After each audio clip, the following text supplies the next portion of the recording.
During this episode of The Beauty of the Local Church, Scott Redd tells us about Christ as the head of the church. God has always been about the work of bringing about this state of affairs. And in that state of affairs, the heavens and the earth perfectly coincide according to the will of God. And the earth, which God has created, is filled with redeemed and approved images of Him reflecting back His glory. Christ is the CEO, and then you have a bunch of presidents, which would be your pastors of churches. And he's like, oh, I didn't think about it like that.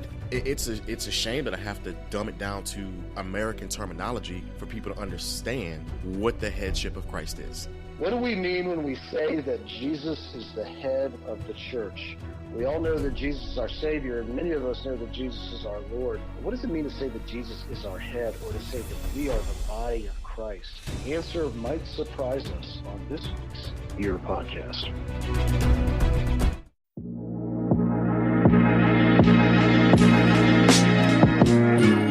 Hey everybody, if you are listening to this, you obviously like podcasts, and you probably like music too, right? Well, guess what? On Spotify, you can listen to all of that in one space for free, and you don't even need a premium account. That's awesome. Spotify has a huge catalog of podcasts on every topic, including the one you are listening to right now. You see, on Spotify, you can do several things. You can follow your favorite podcasts so you will never miss an episode. You can even download episodes and listen to them offline, wherever you are. Easily share what you're listening to with your friends and family via Spotify's integration with social media platforms like Instagram, Facebook, and even Snapchat. Just search for The Ear Podcast on the Spotify app or browse podcast in the Your Library tab and follow me so you will never miss another episode of The Ear. Spotify is the world's leading music streaming service, and now it can be your go-to app for podcasting.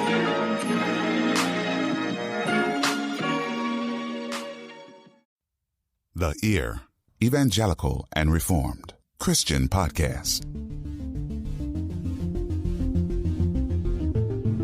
Welcome to The Ear, the Evangelical and Reformed, a Christian podcast that urges you to think deeper and draws you closer to God through faith. Through powerful sermons, teaching segments, and discussions, The Ear hopes to give you a different perspective on secular topics from a Christian worldview. He who has ears to hear, let him hear. Please welcome your host, Brandon Queen.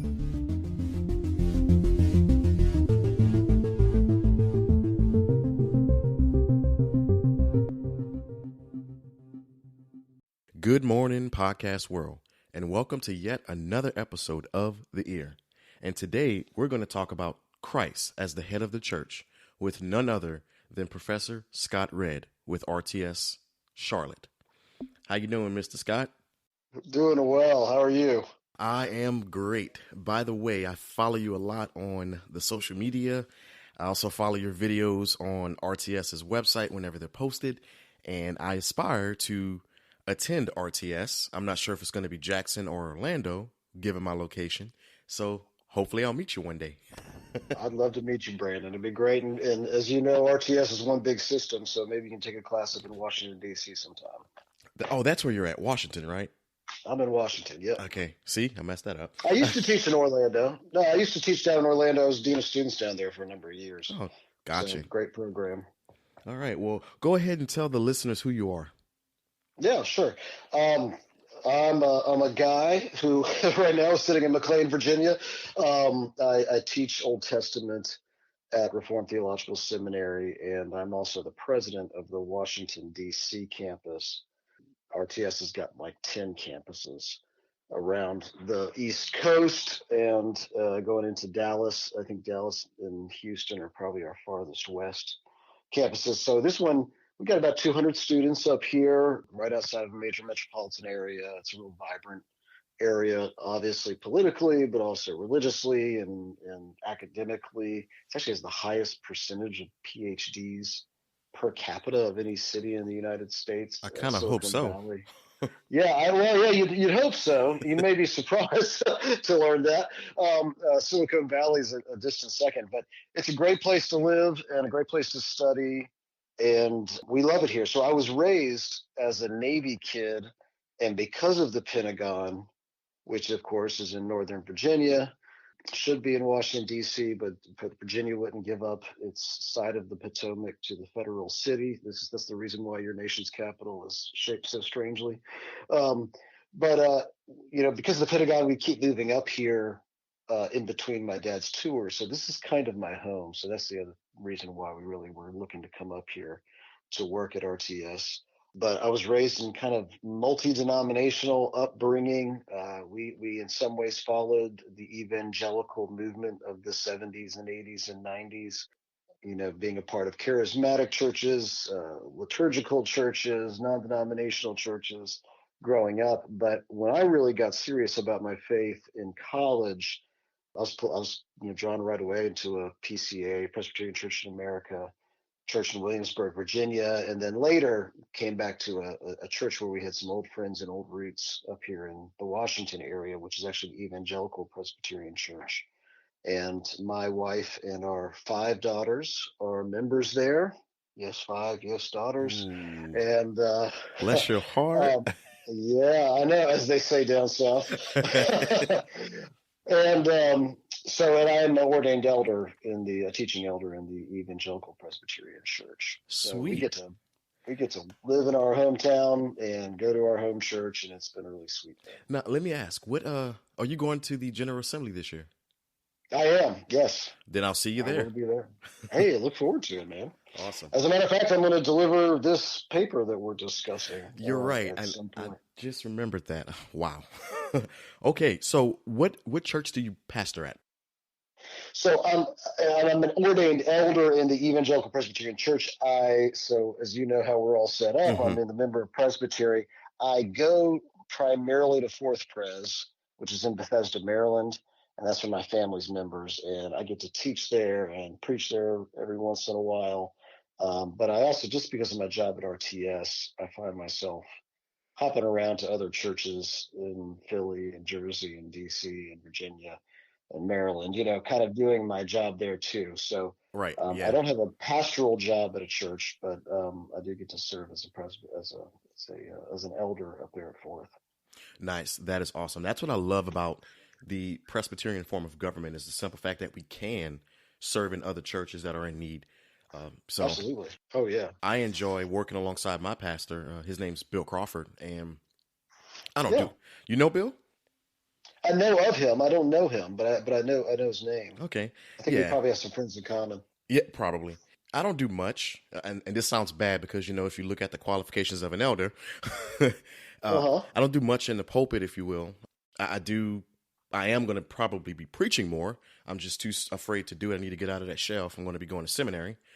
But I just help with the announcements, and the simple fact that I can do that to give him a break, then that's, the beauty of being an elder. So absolutely. And you're leading the church in worship. I remember my first job at a church in a pastoral position.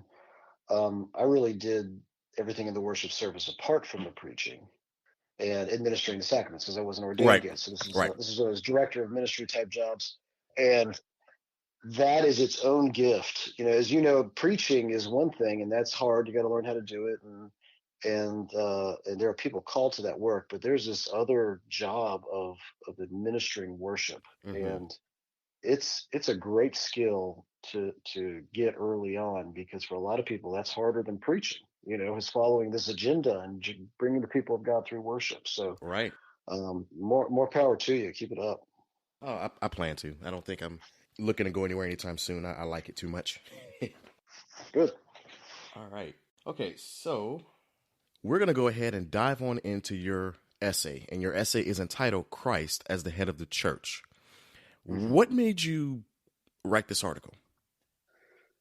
I've always been interested in it. This is one of those topics that biblical theologians run into a good bit, and yet it's usually thought of as a topic covered more in systematic theology. What I mean by that is that the headship of Christ often falls in the Christology section, maybe of a systematic theology, or maybe in the ecclesiology section. It was interesting actually preparing for this, looking through different systematic theologies and seeing where the bulk or the meat of this teaching is found. in those constellations of doctrines that systematicians put together. And yet I think there's a lot to be understood about headship, how Jesus is the head, okay, that is developed over the course of progressive revelation, and we can sometimes lose the richness of the doctrine when we kind of just flatten it out, just kind of gather all the texts together that say this is what headship means.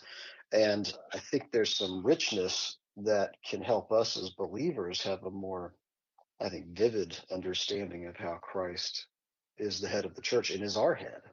So that's what drew me to the topic. All right. Perfect.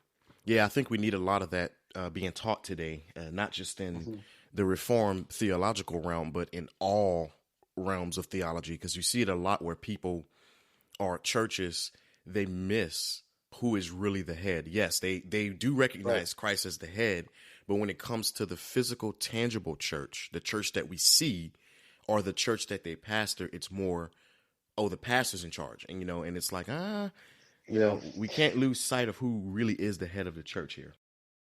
Well, there's a tendency, I think, that we all have to talk about whether it's divine sovereignty, we talk about divine lordship or Christ's lordship as this thing that we all affirm. But it's almost like Christ as the head or Christ as the Lord is so great and high and mighty that it doesn't actually have effect on how we do individual things. Right. And so when we start thinking about individual work, we just think of ourselves as the head, or our, like you said, our pastor, or whoever that movement leader might be that we're following. And we forget, no, there's actually real practical implication for the fact that Christ is our head. And even our pastors, maybe even especially our pastors, according to some apostolic writers, will be accountable to Christ, for their leadership. And so they too are under him. And one of the things that can go awry, obviously, in churches and in just general movements in the church is when we stop acknowledging the fact that our leaders are accountable to God, and we kind of make it so abstract that it has no implication for us. That's right. I was explaining to one of my friends, he's not churched, so it was a good conversation. But one of the questions was, he said, I don't like how the TV evangelist pastors, or whatever you want to call them, how they get on TV and they're, yelling and stuff, and everybody's worshiping them. And, I thought it was supposed to be about God. And it's funny because my roommate's Lutheran, and I kind of wish he was there to hear this conversation. But anyway, I explained to the guy, okay, when you look at the church, Christ is the CEO, okay? And then you have a bunch of presidents, which would be your pastors of churches. And he's like, oh, I didn't think about it like that. It's a shame that I have to dumb it down to American terminology for people to understand what the headship of Christ is. Right. Well, and actually to the point, not to segue too much into my article, but that's a really great metaphor. He's the CEO. He's also the purpose and the mission statement. Oh, he's also like the human resources department that's hiring everybody. He's playing every different significant role in the company. He's playing a pivotal function or pivotal role as the agent, kind of making that thing happen. Yeah. It's not just that, somewhere there's this founder that we all remember, but he's actually actively involved in every aspect of the church. And to pull it back to the topic, because I think that's what happens, right? When you get to these, particularly non-denominational, nothing against non-denominational churches, but if you're outside of accountability of the denomination, recognizing, of course, you can have corruption within a denomination, obviously. Right. Just check the news, but the fact that the more you move away from accountability to brothers who are also following a similar calling to Christ, the more you move away from that, the easier it is to set up this kind of demagoguery. We have to be careful about that. Right. Now, I want to go ahead and move into the actual real first question. Yeah. All right. Sure. So what do we as Christians do every week? That could be every Sunday, every Wednesday, every Friday, whatever your church has set up. What is the one thing we do every week? I mean, obviously, we worship God, Well, every week, members of the church gather together. We gather together and we worship